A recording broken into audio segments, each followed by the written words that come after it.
My name is Samantha Hall, and I am a visiting instructor for the HPB department. Today, I'm here to introduce one of my students, Mr. Samuel Bilderbeck. Samuel is currently majoring in sports management, as well as working towards his Master's of Business Administration. He will obtain both next year at the same time. That's pretty cool. As well as being a top student in sport management, Samuel is an outstanding track and field athlete here at Adams State. He is the current school record holder for the heptathlon. After graduating Adams, Samuel is looking to pursue a degree at law school, in which he would like to emphasize in sport law. He is also looking to continue his stellar track and field career by going professional. So make sure you guys are all watching the 2020 Olympics. I'm sure we'll see him there. Without further ado, please give a warm welcome to Mr. Samuel Bilderbeck. So as Professor Sam said, my name is Samuel Bilderbeck. Sports management / MBA is my major. And what I'm going to talk to you guys about today is something that I'm extremely passionate about, to say the least. At my time here at Adams State, it's allowed me to obtain a lot of knowledge. But more importantly, it's allowed me to pursue my personable and communication skills. So, like I said, with my headline, these are the two most important skills for a leader. And what are these two things? What is interpersonal communication and people skills? So, the definition of interpersonal communication is relating to relationships and communicating with people. The definition of people skills is the ability to effectively communicate with others. So true ability to communicate with others and understand the emotion.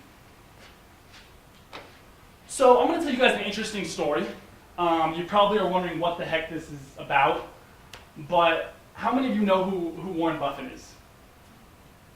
Okay, so for those of you who don't know, Warren Buffett is a very, very successful businessman, investor, entrepreneur, philanthropist, and leader.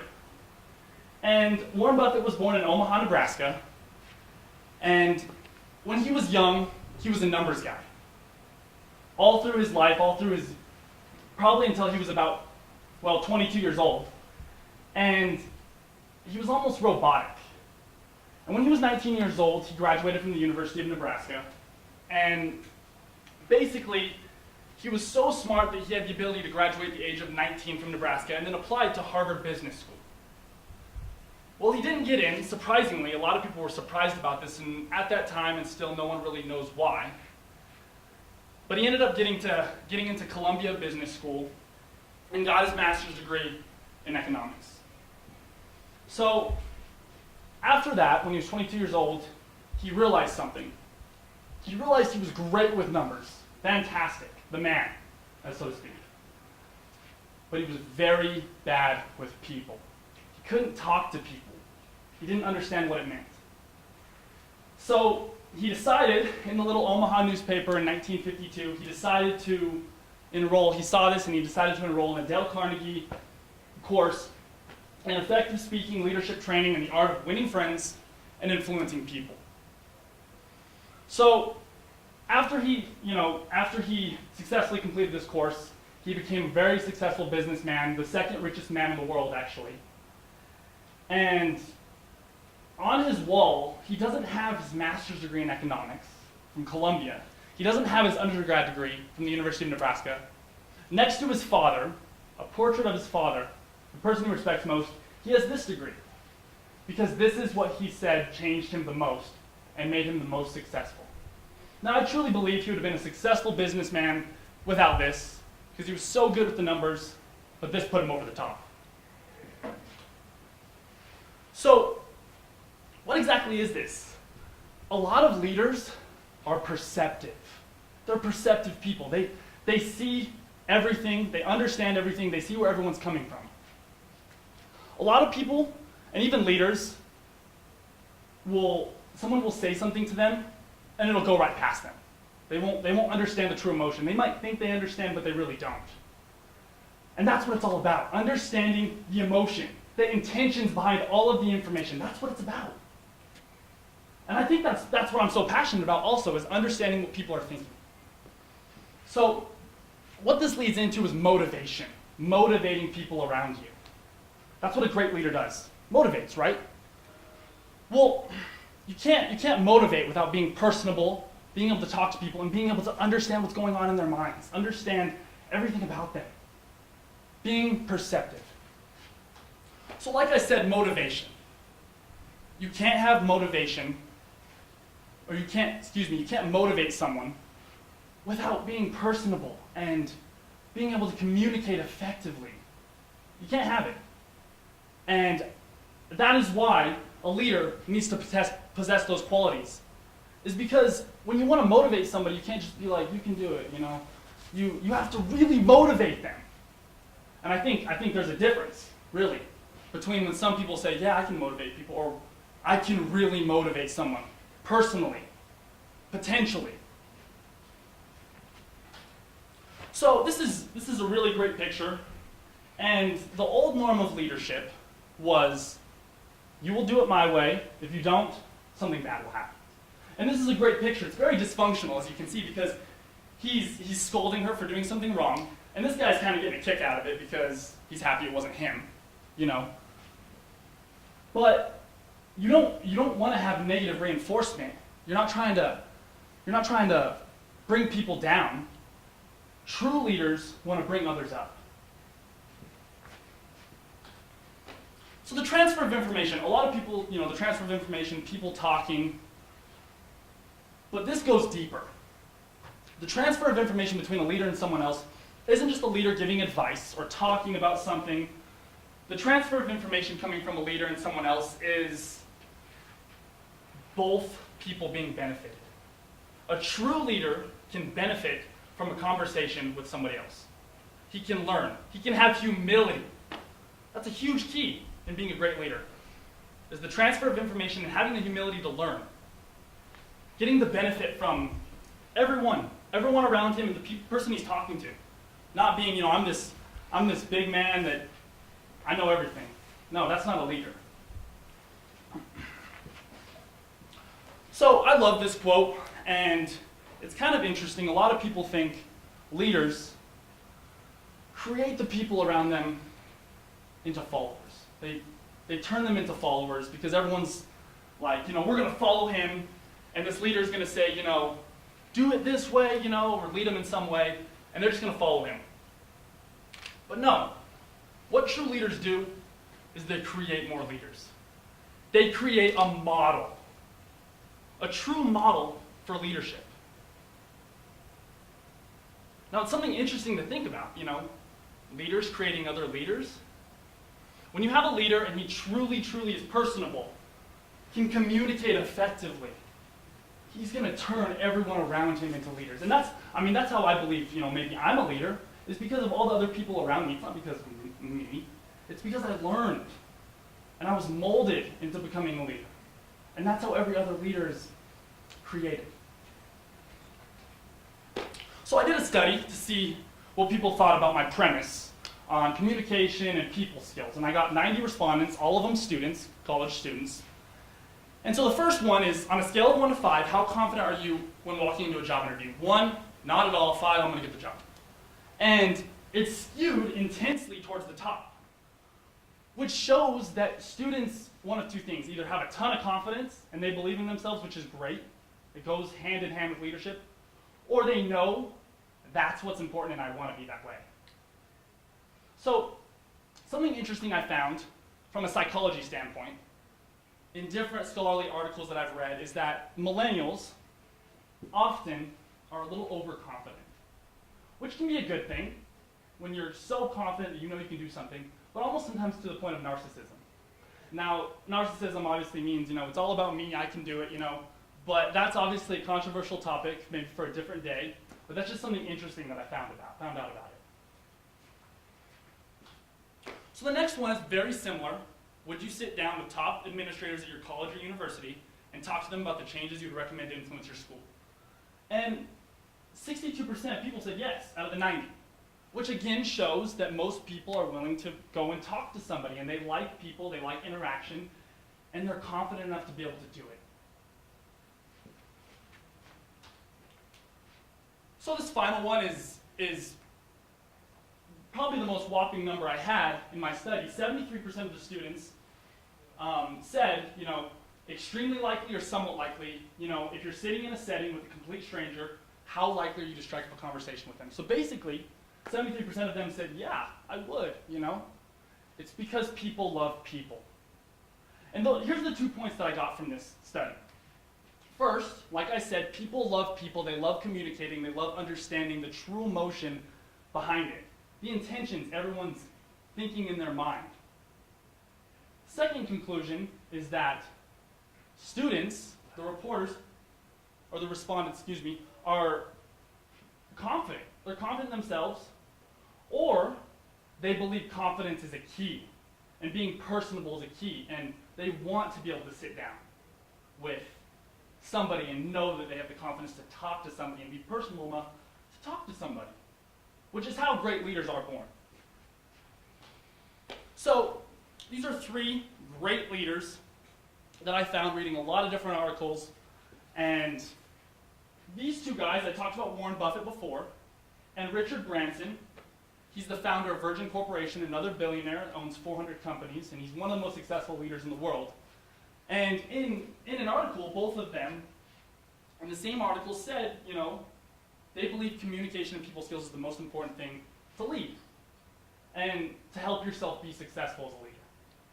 Now, Larry Page, the CEO of Google, a technology company, a company focused all about technology, in the way that he thinks a great leader should be, this is what he says: be a good communicator and listen to your team. Be personable. Be able to talk to people. And these are 3 great leaders who believe it, along with myself. So I'm going to show you guys a video that I think a visual depiction of my thesis and what I believe. It's from the movie Internship. How many of you have seen the movie The Internship? So basically, the company Google has interns, and they put them in groups, and these young kids walk into a pizza parlor trying to convince this hometown pizza company to expand their company through Google. Young kids, very smart kids, Harvard graduates, technology-based, definitely. And let's see how they do first. Contextual targeting technology can automatically match your ads to web pages that are most relevant to your business. Yo-yo? Review ad performance to see impressions, click, cost, and conversion data. Look, you seem like good kids, and I appreciate you stopping by, but we're just a family-run business. We don't do the internet. Thanks for coming. Frank will get you a slice on the way out. So this shows kids that aren't very personable, kids that haven't experienced any type of great leaders. And this happens often in the real world. Walking into a company or walking into a setting where they have to talk to people, even public speaking like I'm doing now, and just can't do it. They're robotic. They don't have the interpersonal and communication skills to do something like that. And they're realizing, all through this internship, they got it done because it was technology-based. But this is the final, this was the final piece to it, to them winning the internship.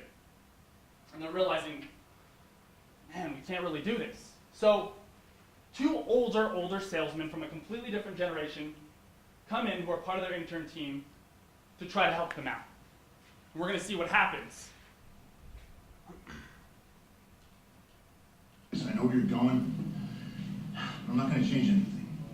Like I already told your friends, we're getting by okay. Now, with all due respect, if you fight for your limitations, you get to keep them. Do you hear yourself? You're getting by okay. Okay isn't good. I mean, okay isn't great. I'm starting to think this Okay guy's isn't fantastic. Look, I don't want to get sideways with you. You're as big as a barn. Looks like he's carved out of a damn mountain, for God's sakes. But you're an artist, okay? This is great pizza. Picasso with pepperoni. Hey, stop it. Do not even get me started on this sauce. I mean, is there nutmeg in that? Now, look, I can respect the fact that you don't want to divulge, but if I'm right, don't say anything.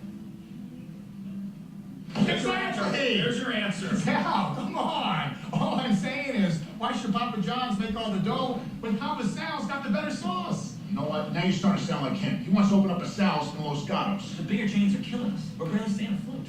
When you franchise, you lose quality. You lose the taste that people trust. You want to know why my sauce is better? I'll tell you why. Because I go down to the farmer's market every day. I buy them tomatoes myself. I walk down the street. I get the basil, the oregano. But guys, I know these people. I'm part of the fabric of this neighborhood. That's good enough for me. Scott, that's better than good enough.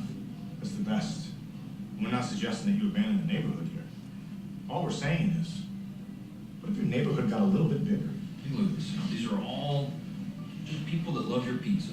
Talk about word of mouth, huh? Yeah, they're talking about you, Sal. Don't you want to talk back to them? Did you know there are almost as many people from Los Gatos searching for Sal's as there are from Palo Alto? Yeah, and then they pop in when they're in town, but if there was a location closer to them, they'd be regulars, right? Boom, check it out right here. Found a great commercial spot right on Los Gatos Boulevard. Just hit the market. That's 0.3 miles away from the nearest farmer's market. You can smell them tomatoes from your front door. Farm to table. F2T, baby! Come on! F-to-T. F-to-T is exactly right, Gomer Lyle. We're not asking you to abandon the artistry. We're just telling you to expand the reach a little bit. But look, it's out. At the end of the day, the kids, they got their computers, they got their information. It's all accurate. I get it, and I know you do too. I tell you, Sal, I can't blame you for being a little afraid. Hell, you were scared for a long time out there grinding it out with our heads down. And Lord knows I've fallen on my ass more than a time or two. But I promise you something. You lift your head up. Take a breath. There's a lot of great possibilities out there. New customers, new franchise, and that's just the tip of the iceberg, Sal. It's all waiting at the click of a button. Everybody's searching for something, Sal. They're searching for you. We just want to help them find you. So, that was a perfect visual depiction of what I'm talking about. And there are three really important keys that happened in that video that I showed you. First is those salesmen were able to relate. They were able to understand the true intentions, the true emotion that this guy was feeling. He was scared. He was scared to venture out and do something greater with his business. And they told him, we've been there. We understand. They understood the true emotions behind everything, which led to them motivating him to do something great. Now, the second thing that was extremely important is they modeled. Those kids couldn't do anything like what they did before that without them, these two guys being leaders and showing them the confidence and how to do things. How to do something like that, something great like that. They had enough confidence to do something, maybe that they were scared to do before. And that leads us to the third thing, is those two guys became leaders right then and there. They modeled for those young kids, and they led them in there. Even when they necessarily weren't known as leaders, they were just part of the internship. But they led that team in there to be successful and be personable, be able to communicate, talk to people. Now, I completely agree that you have to evolve with the world, and I am so grateful for the knowledge that I have obtained in many different subjects and the technological skills and everything like that. But I truly believe that interpersonal and communication skills will put you over the top as a leader. Thank you guys very much. Here are my references. If you guys have any questions,